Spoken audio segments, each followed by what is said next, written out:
You call that service? The billionaire's voice, smooth as ice, cut right through Clara's starched uniform. Table 7. Trouble. Always. But this wasn't just about a water stain. It was the demeaning words that followed, spoken in her mother's tongue, meant to exclude, to diminish. He thinks she's just a waitress? A clumsy nobody? He has no idea. Rage tightened her chest, but under it, a deeper resolve. She'd spent a lifetime bearing her past. This night, though, a forgotten piece of herself will be unleashed. A quiet lesson in dignity. That tech mogul, so confident in his callousness, he's about to learn that kindness can be a weapon too. But he's really not ready for what's coming. He was speaking to his guest in rapid-fire Japanese, his voice a low, menacing growl. Then he turned his icy gaze on Clara. The words he spat at her, also in Japanese, were filled with such venom, such dismissive cruelty, that the air itself seemed to freeze. He assumed she was just a simple waitress, invisible, uncomprehending. He was about to learn just how wrong he was.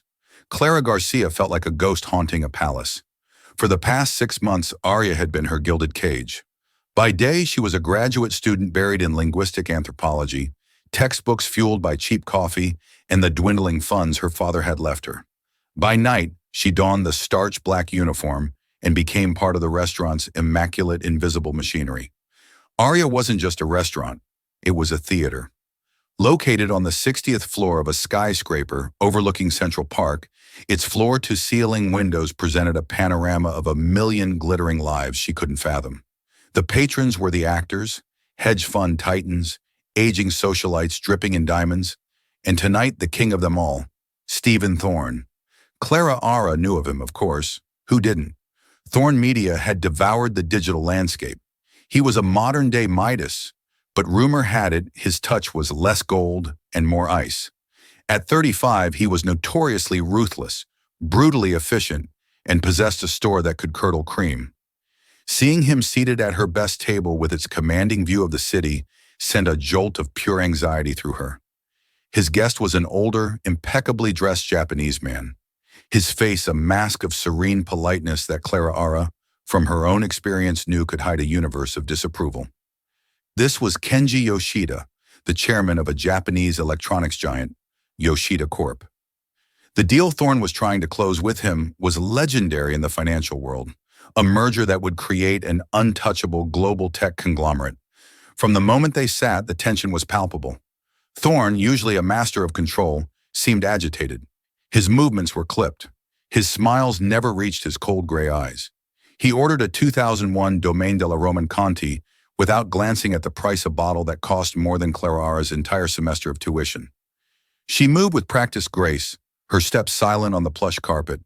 She filled their water glasses, presented the wine, and described the evening specials with a soft, professional cadence. All the while, she kept her eyes downcast, her expression neutral. It was the first rule of serving the elite: be present, but not a person. Be a function. Thorne ignored her completely, speaking exclusively to Mr. Yoshida in fluent, aggressive Japanese. Clara Ara felt a strange, dormant part of her mind stir.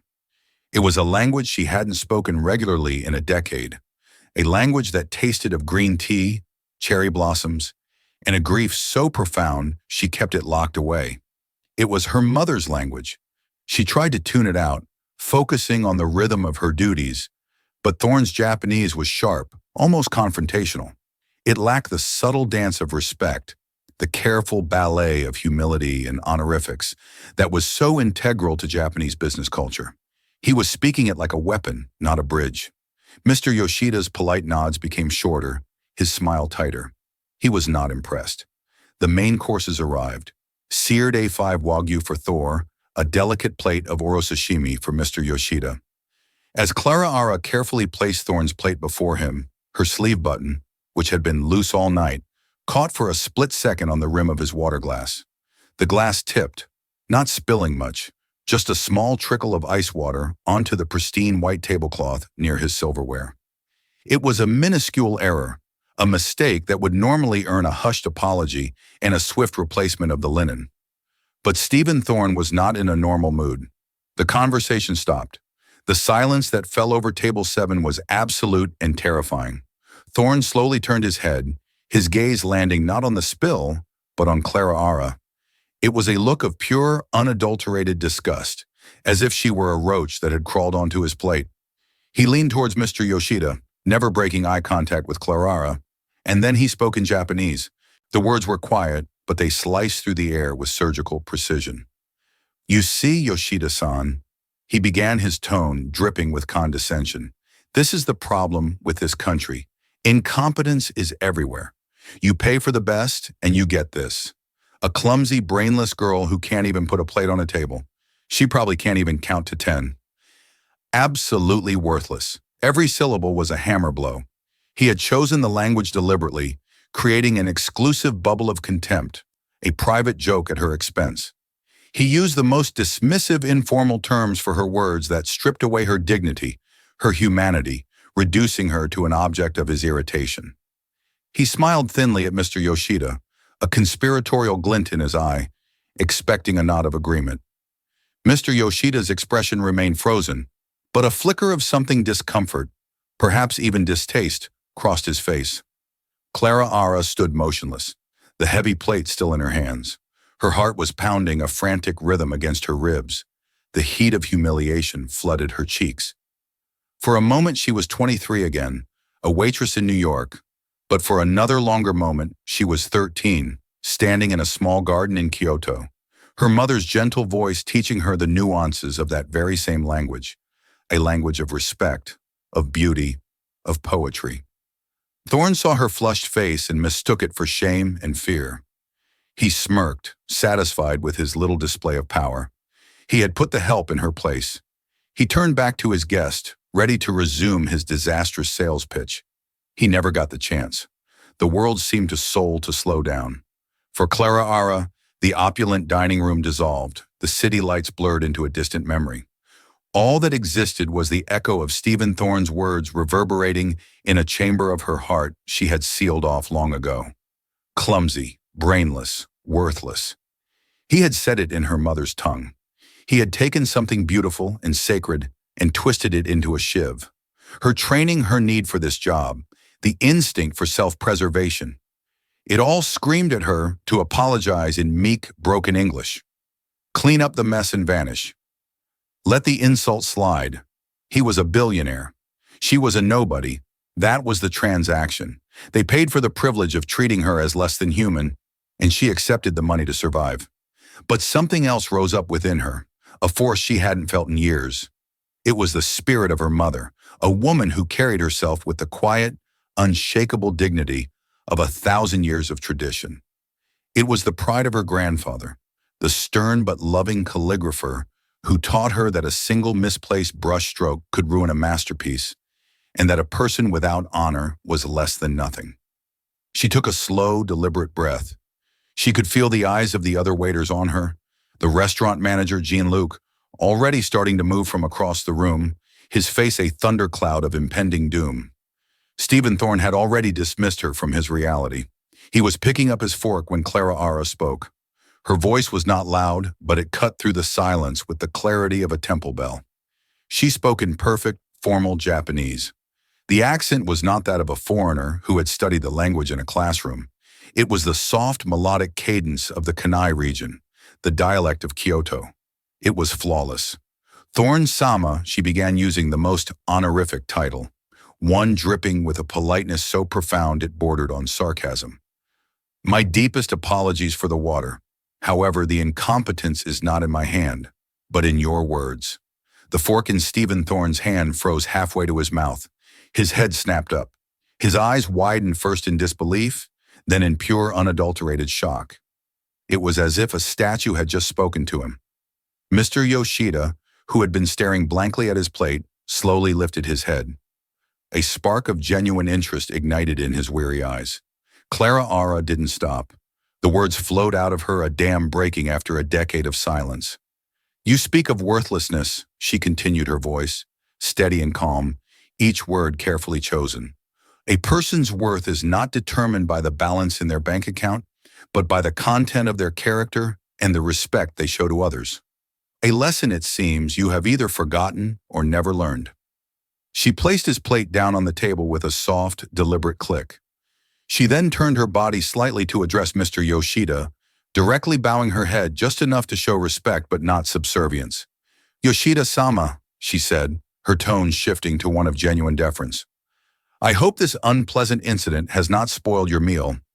If there is anything I can do to make your experience more comfortable, please do not hesitate to ask." The distinction was brutal. To Yoshida, she offered the grace and respect inherent in his culture. To Thorne, she offered a mirror to his own ugliness.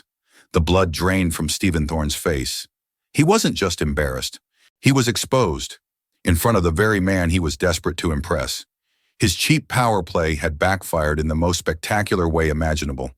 He had tried to use Japanese as a secret code to belittle her, and she had answered from the heart of that code, proving her mastery not just of the language, but of the culture he was so clumsily butchering.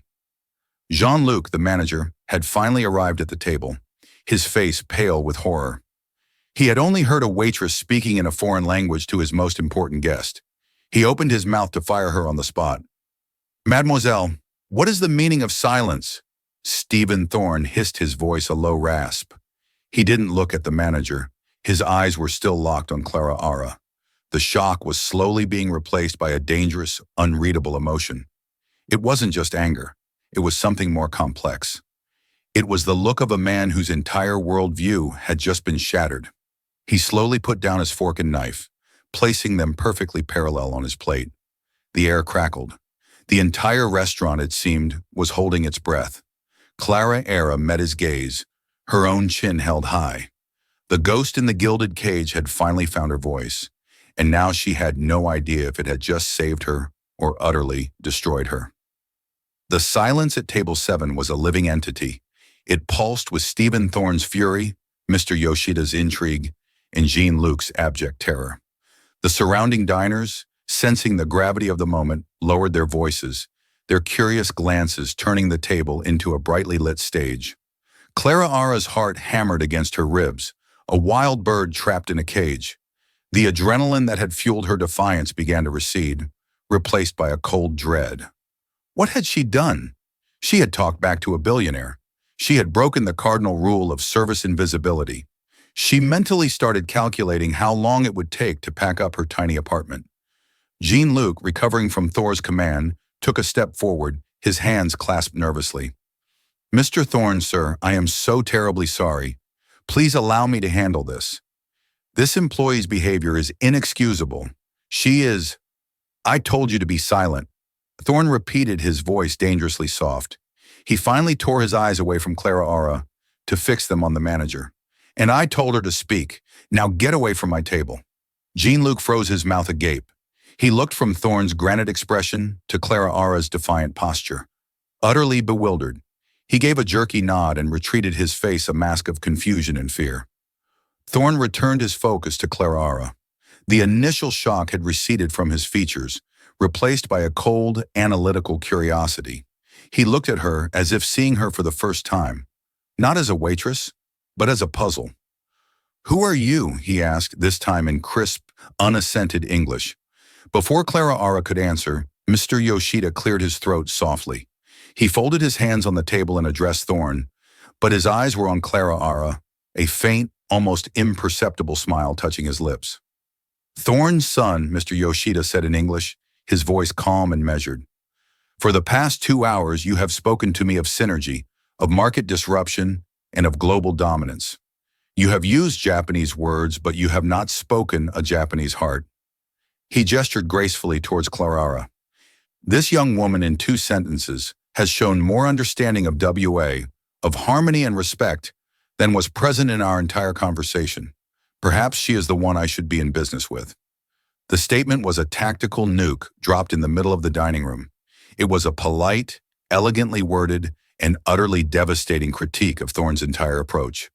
Stephen Thorne, the master negotiator, had been publicly shamed, his cultural ignorance laid bare by a waitress and the very man he was trying to conquer. A dark flush crept up Thorne's neck. He was a man who never lost, who never miscalculated. To be outmaneuvered so completely and so publicly was a new and deeply unpleasant experience. He looked at Clara, then at Mr. Yoshida, and then back at Clara. The gears in his mind were turning.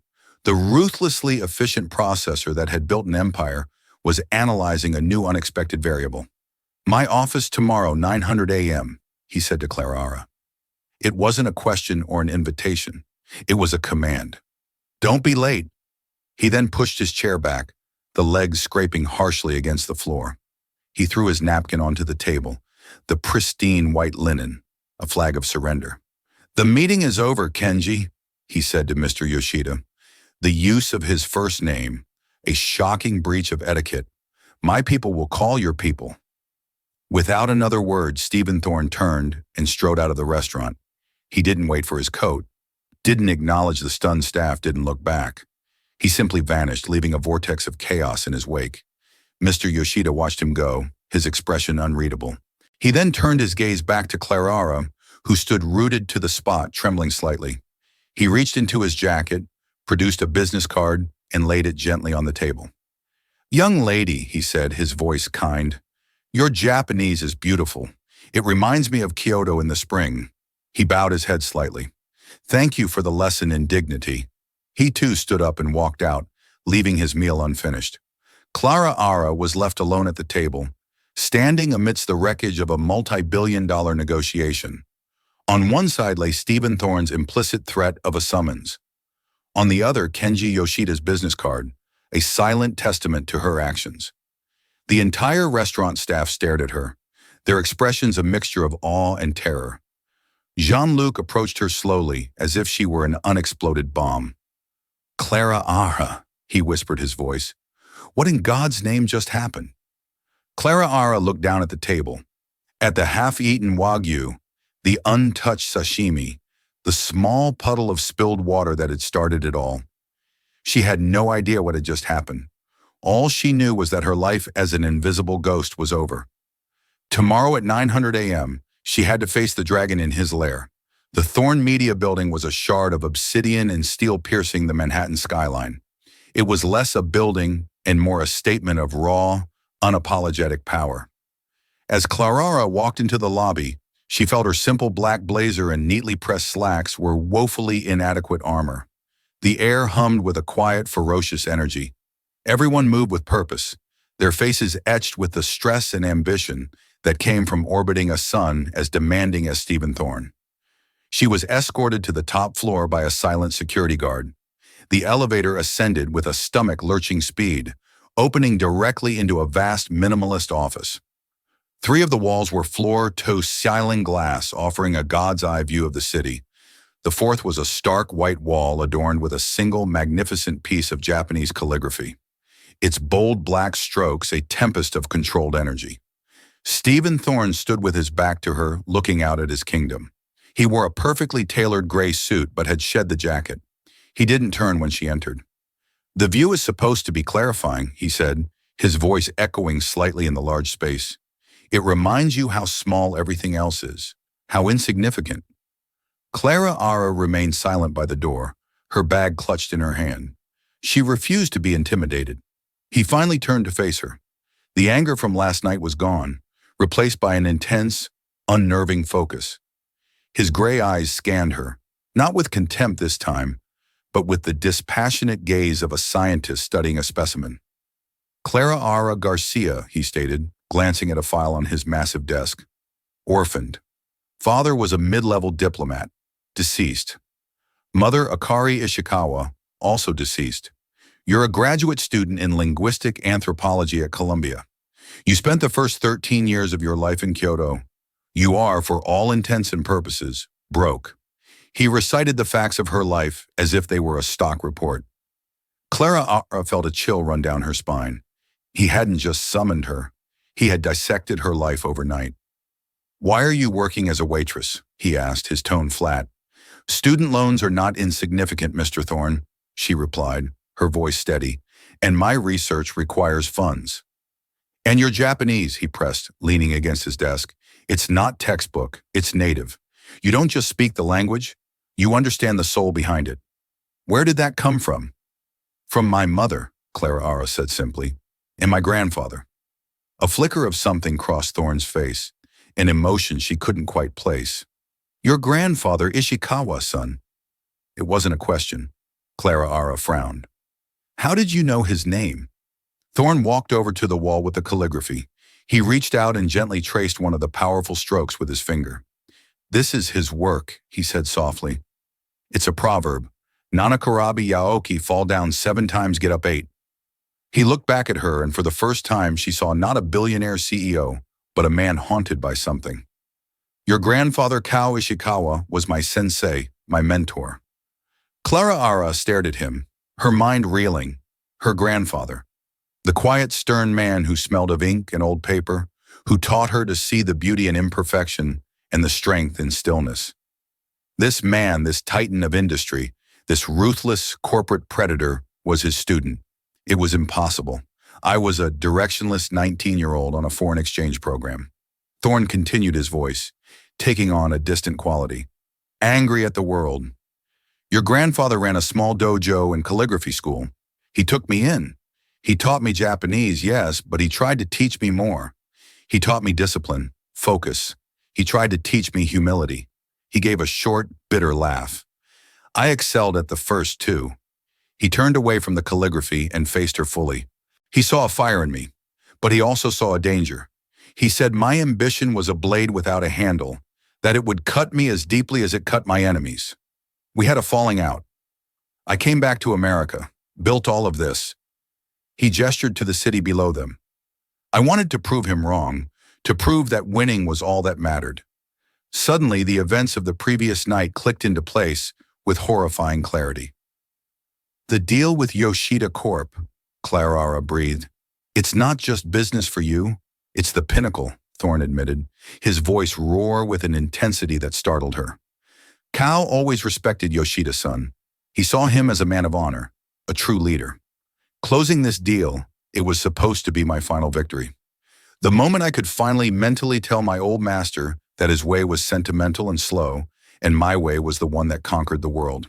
He sank into his chair, the powerful facade crumbling for a moment to reveal a deep, profound exhaustion. And I'm failing. Yoshida thinks I'm an arrogant American brute with no respect for his culture. Last night, my treatment of you, it was the final nail in the coffin. He saw in me the very thing your grandfather warned me against. He looked up at her, his gray eyes piercing. And then you spoke. You spoke with Kao's accent. You used the language with his precision, his respect. You channeled the very spirit of the man I've been running from my entire adult life. The room was silent, save for the hum of the city far below. Clara Ara stood before the man she had despised just hours ago and saw him not as a monster, but as a deeply flawed, brilliant, and wounded person, inextricably linked to her own past. Her grandfather, the gentlest soul she had ever known, had mentored this titan of industry. The irony was staggering.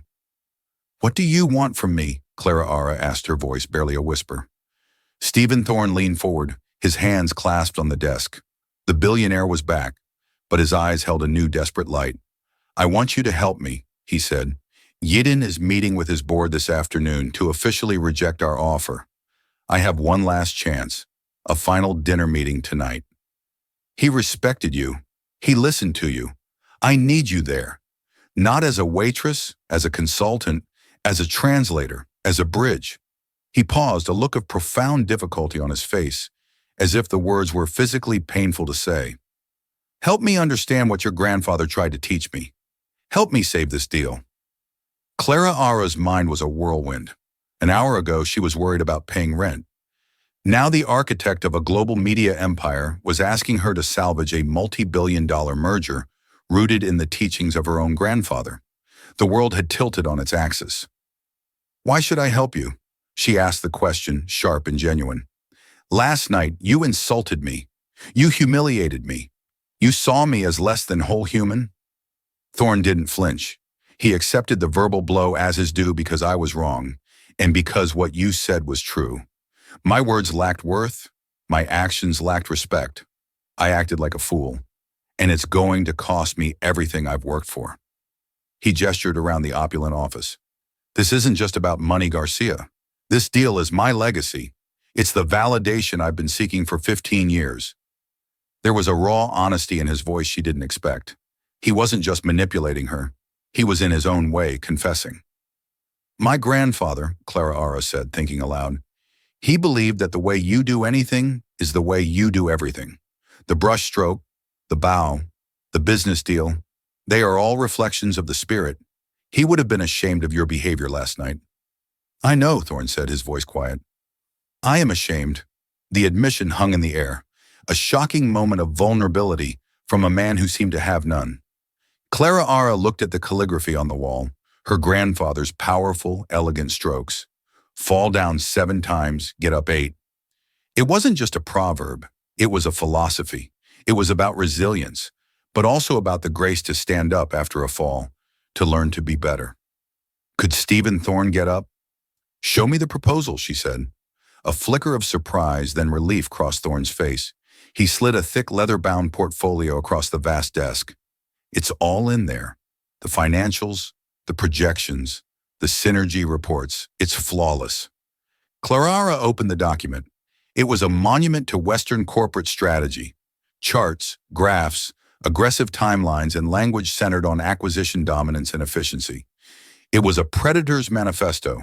She spent the next hour reading with Thorne, watching her in silence. She ignored the complex financial models and focused on the language of the executive summary and the cultural integration plan. This is the problem, she said, finally pushing the portfolio back. It's not flawless. It's an insult, Thorne stiffened. It's been vetted by the best M&A team in the world. They may know numbers, but they don't know people. Specifically, they don't know Mr. Yoshida, Clara explained. She stood and walked towards the window, ordering her thoughts. Your entire proposal is framed as a takeover. You use words like acquire, streamline, absorb. You are essentially telling Yoshida Corp that its 70-year history is irrelevant, and you are here to gut it for parts and slap your name on the shell. She turned to face him.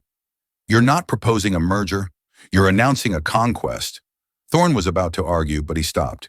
He was seeing his own work through a new lens. Yoshidan doesn't see his company as a collection of assets. Clara Ara continued the passion of her academic field infusing her voice. He sees it as a family, a legacy. It carries his father's name. You need to approach him not as a conqueror, but as a suitor asking for his daughter's hand in marriage. This proposal needs to speak of partnership, of mutual respect, of creating a new legacy together. She pointed to a key phrase in the summary. Thorne Media will integrate Yoshida Core legacy hardware divisions. Change it, she commanded. Rewrite it. Say something like, a new entity will be forged, combining the honor and engineering excellence of Yoshida Corp with the innovative agility of Thorne Media. She looked him dead in the eye. It's not about taking, it's about building. That's the language he understands. That's the language my grandfather would have used. For a long moment, Stephen Thorne just stared at her. He, the master of the universe, was being lectured on business strategy by a linguistics student. And the worst part was he knew she was right. His ambition had blinded him to the most fundamental aspect of the deal, the human element. He picked up the phone on his desk. Get the M&A team in the boardroom now and bring Miss Garcia a coffee and anything else she wants. He looked at Clara Ara, a new respect dawning in his eyes. All right, Ms. Garcia, let's rewrite this thing your way. For the rest of the day, the top floor of Thorne Media became a war room. Clara Ara, initially hesitant, found her footing. Surrounded by a dozen stony-faced lawyers and bankers in 1,000 suits, she dissected Thorne's proposal word by word. She wasn't a business expert, but she was an expert in communication in the subtle codes of culture that the team had completely ignored. She had them change synergistic cost-cutting to share deficiencies for sustainable growth. Asset acquisition became stewardship of a combined heritage. She insisted they include a section on preserving the Yoshida brand name in Asia and establishing a co-chaired foundation for technological education in Japan, funded by both companies. The bankers scoffed. The lawyers warned of contractual ambiguities, but Thorne overruled them all. Do as she says, he repeated over and over. He watched her fascinated. She was navigating the treacherous waters of corporate negotiation with an instinctive grace that none of his high-priced experts possessed. She was using her grandfather's wisdom as a compass. As the sun began to set, casting long shadows across the city, they had a new document. It was still a business proposal, but its heart had been transformed. It now spoke of honor, partnership, and a shared future. Thorne looked at the final draft, then at Clara, who was exhausted but resolute. "It's better," he admitted. "It's right," he hesitated. "Will it be enough?" "The words are right," Clara said, gathering her things. "But Yoshida-san won't be looking at the paper.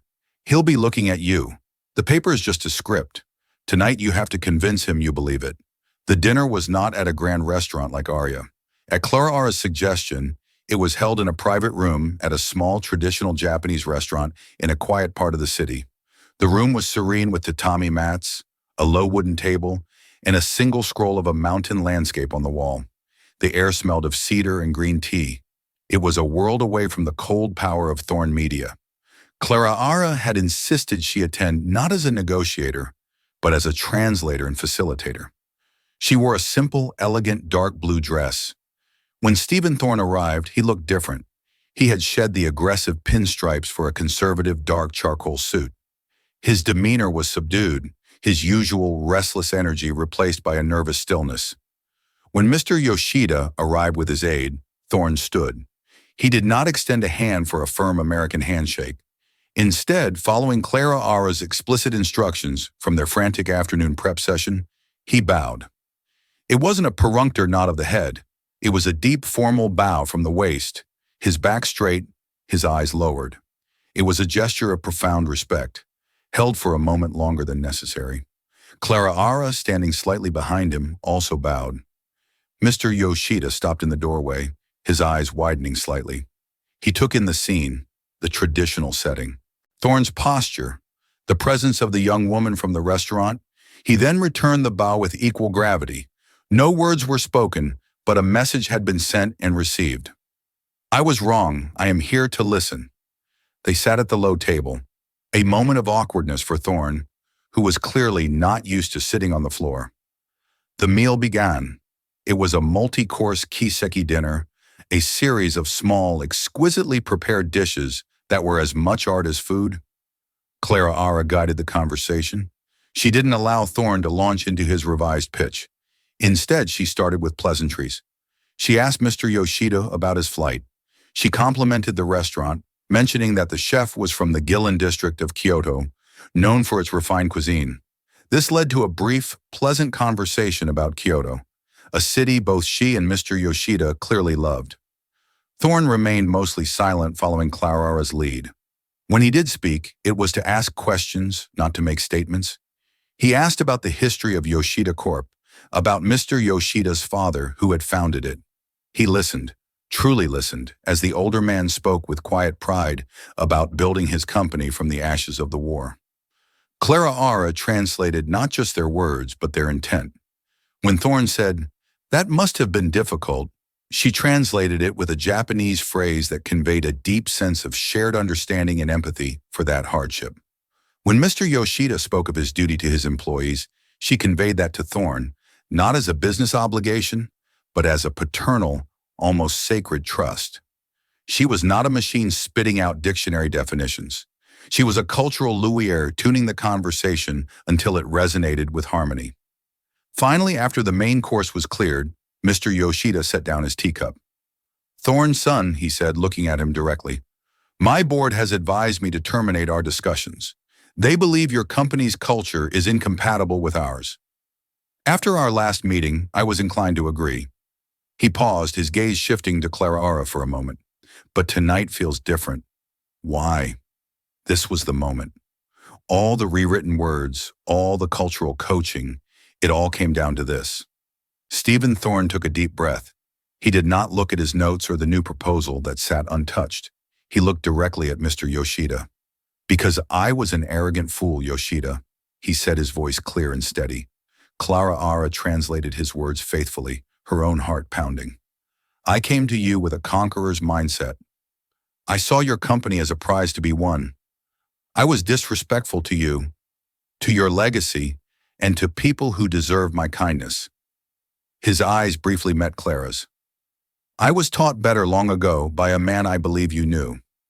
Kao Ishikawa, The mention of the name caused Mr. Yoshida to sit up straighter. A look of astonishment crossed his face. You knew Ishikawa-sensei. He was my teacher, Thorne said. He tried to teach me that strength without wisdom is just violence, and that success without honor is empty. I spent 15 years trying to prove him wrong. I built an empire to show him my way was better. But in trying to win your company, I almost lost myself. Last night, your waitress, he corrected himself. Ms. Garcia reminded me of his voice.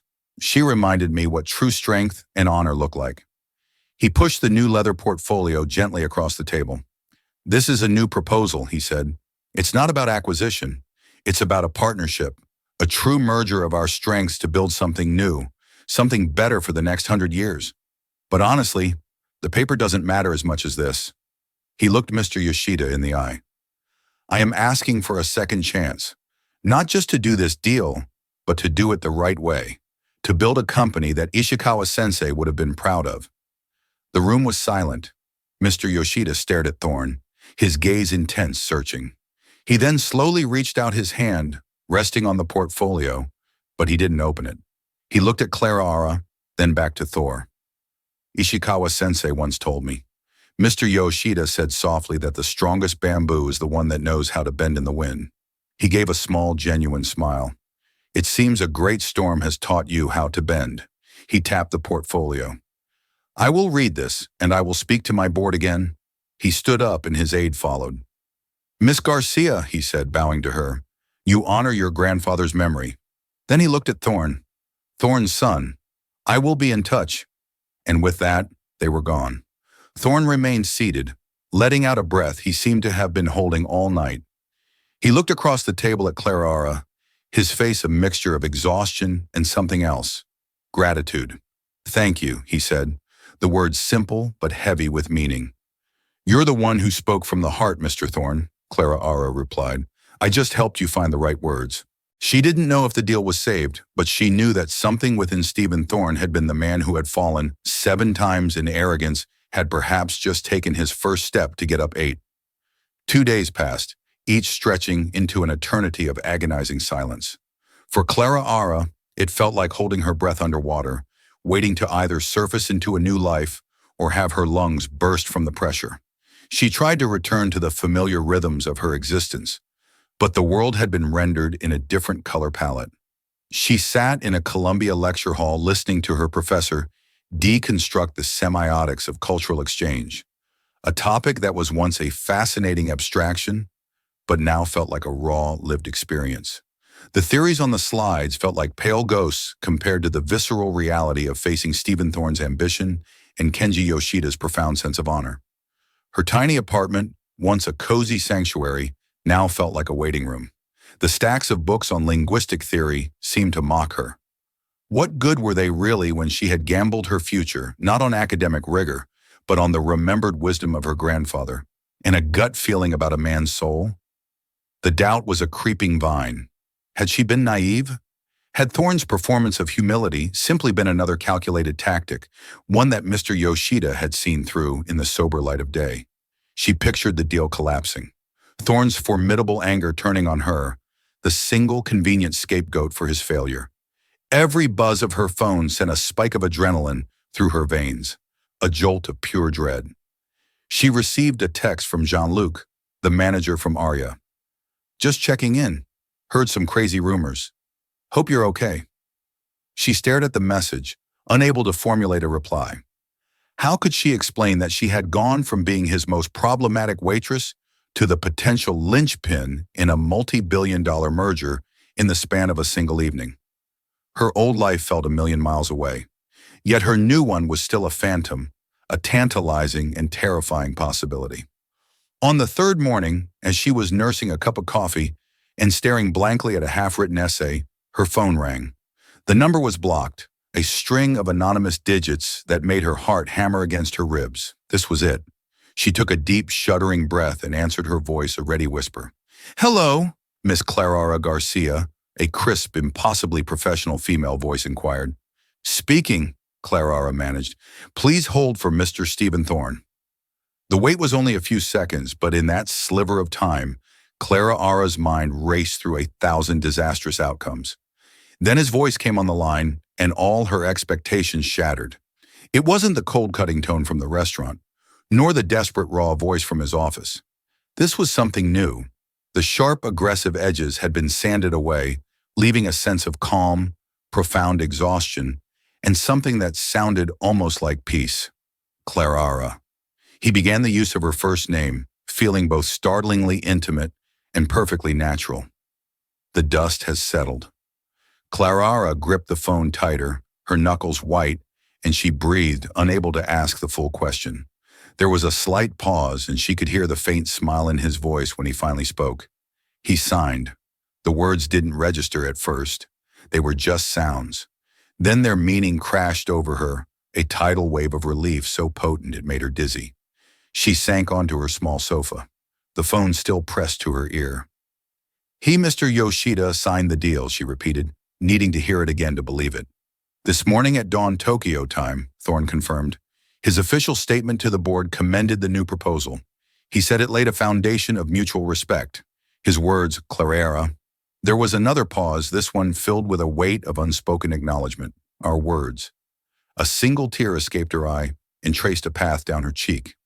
It wasn't a tear of sadness or even pure joy, but of a complex, overwhelming catharsis. Congratulations, Mr. Thorne. Stephen, the congratulations belong to you too, he said, his tone serious now. Which is why I'm calling. What I offered you was a one-time consulting fee for an evening's work. That's no longer sufficient. This isn't over. In truth, it's just beginning. He began to paint a picture for her, not of a victory, but of a colossal challenge, merging these companies, these two corporate empires, from opposite ends of the earth. It's going to be a minefield. We need to integrate HR policies, R&D philosophies, marketing strategies. Yoshida's team values lifetime loyalty and slow consensus-based decisions. My team values disruptive speed and individual merit. It's a clash of titans, and without the right guidance, it will tear itself apart within a year. I don't just need a translator, Clara. I need an architect. I need a bridge. Frankly, I need a conscience. I need someone in the room who isn't afraid to tell me I'm being an arrogant fool.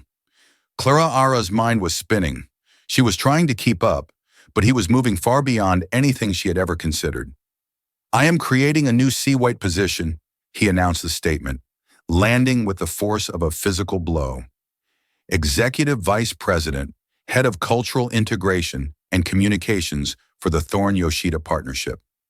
The role will report directly to me and to Yoshida's chosen representative. It will involve overseeing the entire merger from a human and cultural perspective, liaising between the Tokyo and New York headquarters, and creating a unified corporate philosophy built on the principles we laid out in that proposal. It requires absolute fluency in both languages and a deep, intuitive understanding of both cultures. It requires, he let the sentence hang in the air. Well, it requires you. Clara was utterly speechless. A wave of vertigo swept over her. It was one thing to give advice in a moment of crisis. It was another thing entirely to be handed the reins. Stephen, I'm a student. She stammered the words, feeling flimsy and ridiculous. My experience is in a library and a restaurant. I don't have an MBA. I've never even worked in an office. I have a building full of people with MBAs from Harvard and Wharton. Thorne countered instantly, his voice firm, leaving no room for argument. They can build financial models in their sleep, but they can't build this. They see spreadsheets. You see people. They see assets. You see legacy. Your entire academic career is about understanding exactly this, how culture shapes communication. You don't need a business degree. You are the asset we've been missing. He paused, then delivered the final undeniable blow. The starting salary is $750,000 a year plus stock options. We will fund the completion of your doctorate. We will build the entire department around you. I don't care about your experience. I care about your perspective. Just say yes. The number was so vast, so astronomical, that it didn't even sound real. It was an escape velocity. It was the end of debt, the end of fear, the end of the constant grinding struggle that had defined her entire adult life. He was offering her not just a job, but a different reality. She looked across her small room to the faded photograph on her desk. It showed her as a little girl standing between her smiling mother and her stern, proud grandfather in their Kyoto garden. For so long, her identity had felt like a fracture, a painful split between two worlds. She was too American for her Japanese relatives, too Japanese for her American friends. She had carried her heritage like a secret, a ghost. Now Stephen Thorne was telling her that this very fracture, this unique bicultural perspective, was her single greatest strength. It wasn't a flaw to be hidden. It was a superpower. Her grandfather had taught her that a person's path is not a straight line but a circle, and that eventually we all find our way back to the beginning. She had run from her past, from the language and culture that was tied to her grief. And now, by finally embracing it, she was stepping into a future she could never have dared to imagine. Yes, she said, her voice no longer a whisper, but clear and firm. Yes, Mr. Thorne, I accept. 1 month later, Clara Ara stood in a corner office on the top floor of the Thorne Media Building, just down the hall from Stevens. The view of Central Park was breathtaking, a living tapestry of green and gold.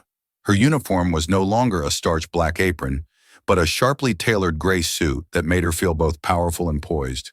The office was still sparse, but she had added her own touches. On her desk, next to a state-of-the-art computer, sat the framed photograph from her apartment. On the wall behind her, she had hung not a corporate mission statement, but a large framed piece of calligraphy she had brushed herself. The door opened, and Stephen walked in, not with a command, but with 2 steaming cups of coffee. He placed one on her desk, a simple ritual they had developed that spoke volumes more than words. He had changed. The frantic, predatory energy was gone, replaced by a focused, more deliberate intensity. He seemed to have finally learned the difference between motion and direction. He followed her gaze to the calligraphy on the wall. It was a single, elegant, and powerful character. Wah, Harmony. He would be proud of you. You know, Stephen said softly, his eyes on the bold brush strokes. Your grandfather, Clara turned from the window, a small, knowing smile on her face as she looked at her new partner. I think, she said, her voice filled with a quiet confidence that had been forged in fire. He would be proud of us. She looked from Stephen's face to the symbol on the wall and then out at the sprawling city below. We fell. Now we get up together. We're learning that harmony isn't the absence of different notes, but the art of playing them together to create a beautiful chord. And so a moment of cruel arrogance in a high-end restaurant became the unlikely beginning of a powerful partnership. It's a story that reminds us that beneath the surface of every person, whether they're a billionaire CEO or a struggling waitress, lies a hidden history, a secret strength. Clara Ara didn't just know a language. She embodied a culture of respect that humbled a titan. Stephen Thorne wasn't just a ruthless businessman. He was a lost student who finally remembered his master's most important lesson. Their story proves that the best deals aren't just about money, but about understanding, and that our greatest moments of growth often begin when we are forced to see the world through someone else's eyes. If this story of redemption and unexpected turns moved you, please show your support. Hit that like button. Share it with someone who loves a powerful story, and be sure to subscribe to our channel for more real-life dramas that remind us that there's always more to people than meets the eye. Let us know in the comments, what hidden skill do you have that would surprise everyone?